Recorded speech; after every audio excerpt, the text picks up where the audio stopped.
till I can't no more. I got the horses in the back. Horse stock is attached. What is up, people? This is Makasora once again for another video. And for today, may gagawin na naman tayong DIY. Destroy it yourself. No, God! No, God, please, no! No! No! No!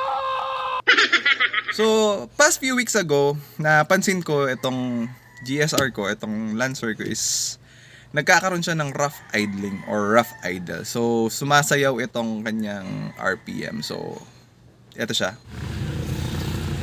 So, ayan, nakikita nyo, hindi stable yung hindi stable yung kanyang idle. So, nag-google ako to check what is the cause or possible cause ng kanyang pagkaka-rough idle. So, ang sabi nila is either nasa map sensor or sa kanyang IACV or idle air control valve. So, yun. Nabubulol-bulol pa ako pag sinasabi ko. So, IACV. O, yun. So, yun. Nasa IACV or nasa map sensor. So, for today's video, itatry natin siyang DIY, linisin ang MAF sensor and yung IACV niya and yung dun sa may filter. So lilinisin natin yon using a carburetor cleaner and hopefully itong rough idling niya is mawala. So samahan nyo ako guys to perform a DIY cleaning of the IACV and the MAP sensor. So let's do it. So yun guys, no, ito ang kanyang MAF sensor. So this is a 4G92A SOC engine of my GSR Lancer GSR coupe. So yun nga, tulad na nasabi ko, ito yung MAF sensor with the code of 449. Ayan, magkakaiba itong mga code na to. Magkakaiba yung mga MAF sensor ng iba't ibang model and year ng mga Lancer GSR. So this is a 449. Ito yung MAF sensor, and as you can see here, so this one is the IACV. Ito yung lilinisin natin. So lilinisin natin to, tapos tatanggalin natin itong itong piping na to para ma-reveal natin itong dito sa may intake manifold para malinis din natin siya.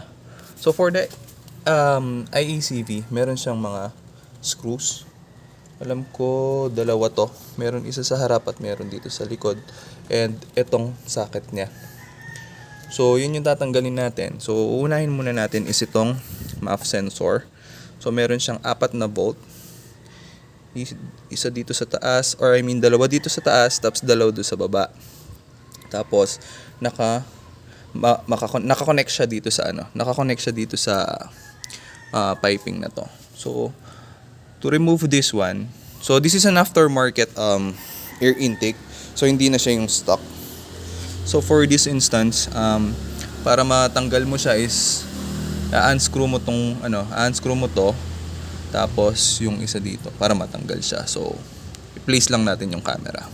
A few inches later. So yun guys, no, as a safety practice for doing repair and pag may ginagalaw kayo sa makina, you always unplug or remove the negative terminal para kung may ma-short man and all, safe yung nyo, hindi ka masunugan and all. So kailangan mo munang tanggalin itong negative terminal sa battery.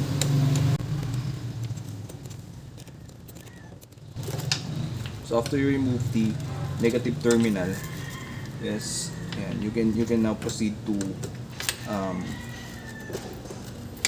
do your DIY or your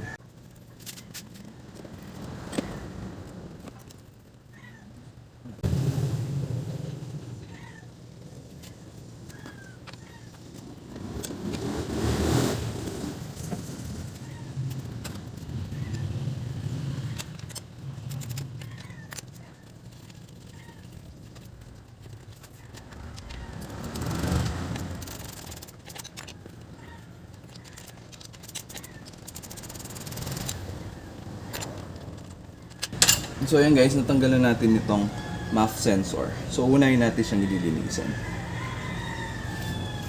So yun guys, for the map sensor, so yun, napagawain na natin sila. Tanggalan natin yung 4 na bolts. And dito sa air filter na to, ang pwede nyong gawin dito kung makita nyo siyang napakarumi na, in this instance, malinis pa naman siya, nalinisan ko pa lang siya last, siguro mga a month ago. Ang pwede nyong gawin dito para malinisan nyo siya is, kuha kayo ng tubig sa balde, lagyan nyo ng liquid detergent or liquid soap, tapos ikawkaw nyo siya doon. So, babad nyo doon sa timba, and ikawkaw nyo lang siya. So, makikita nyo na mag-iiba yung kulay ng mag-iiba yung kulay ng tubig, and yun, hihiwalay yung dirt dito sa filter na to. So, in this instance, malinis pa naman yung filter ko, and konting punas lang yan, and ang lilinisin talaga natin is itong MAF sensor. So, this MAF sensor is 449 yun nga. So, i-sprayan natin siya ng carb choke cleaner para malinis siya. So, to do that, gamitin natin yung carb cleaner. Ayan. So, i-spray mo lang siya inside and dito. So, spray lang natin siya.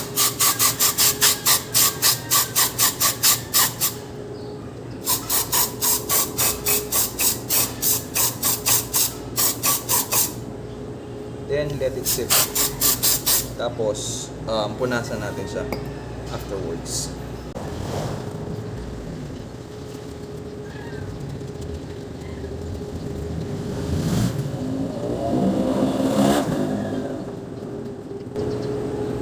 Ayan guys, as you can see into me, sa loob na mismong MAF sensor.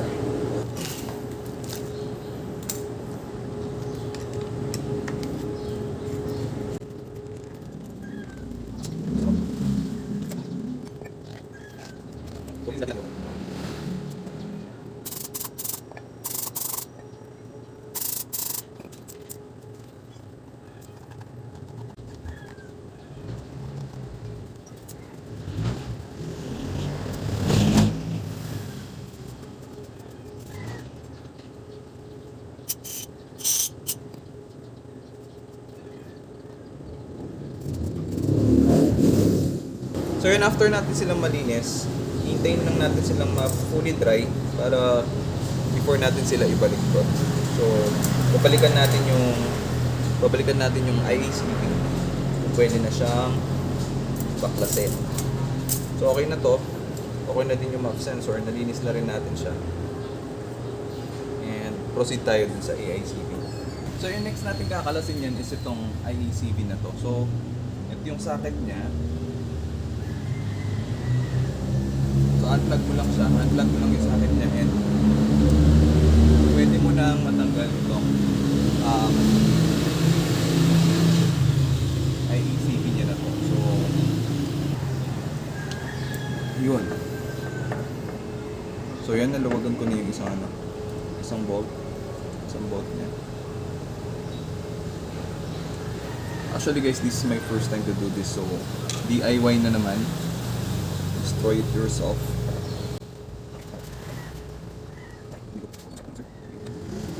So update lang guys, no. So unfortunately, hindi natin nabunot itong IACV kasi nga bumilog itong dalawang tornilyo niya, and isa lang yung natanggal ko, and ayoko nang i-push through pa, baka lalo siyang masira.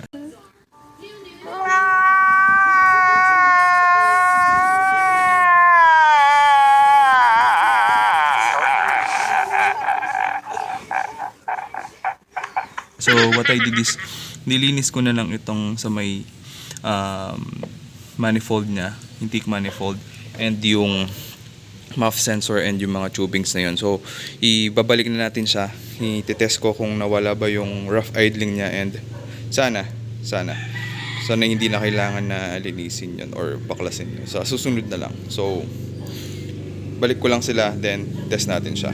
20 minutes later.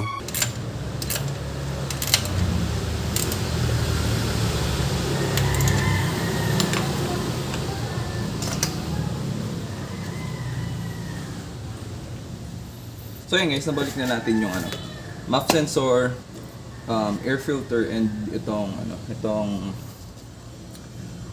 piping niya. So higpitan ko lang pala yung isa.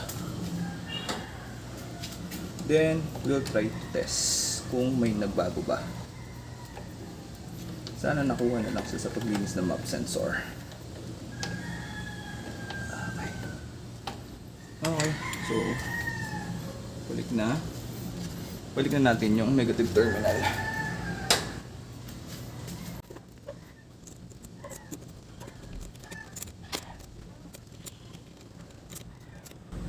Okay, so nung balik na natin itong negative terminal, naibalik na natin lahat ng screws and all. So iti-test natin siya.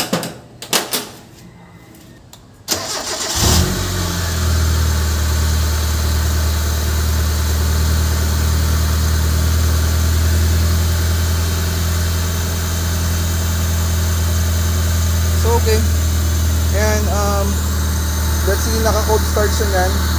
So, as you can see, nasindi naman siya, one click start.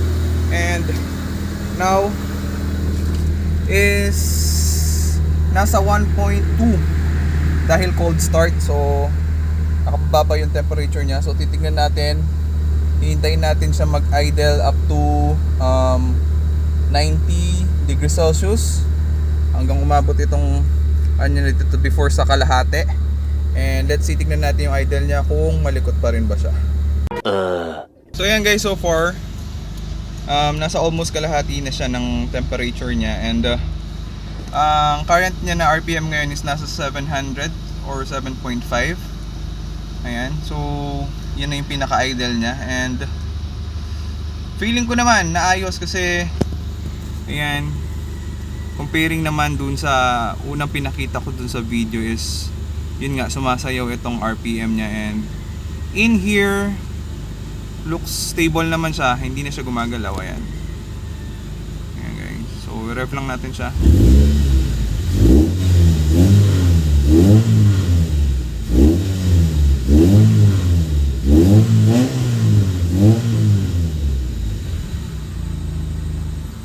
So that is it guys for this video, and sana may natutunan kayo kahit papano. And ayan, first time ko din naman linisin yung MAF sensor, and unfortunately hindi natin nalinis yung IACV niya, but na-address naman natin yung rough idle. So, and that is it for this vlog, at sana may natutunan kayo. And if you found this video interesting, please like, comment down below, and if you're new to this channel, please consider subscribing and i-ring mo na rin yung notification bell para lagi kayong updated sa mga videos na ilalabas ko. Hanggang sa muli, eto po si Makasora na nagsasabing, kaya ng iba, edi pagawa mo sa kanila. Peace.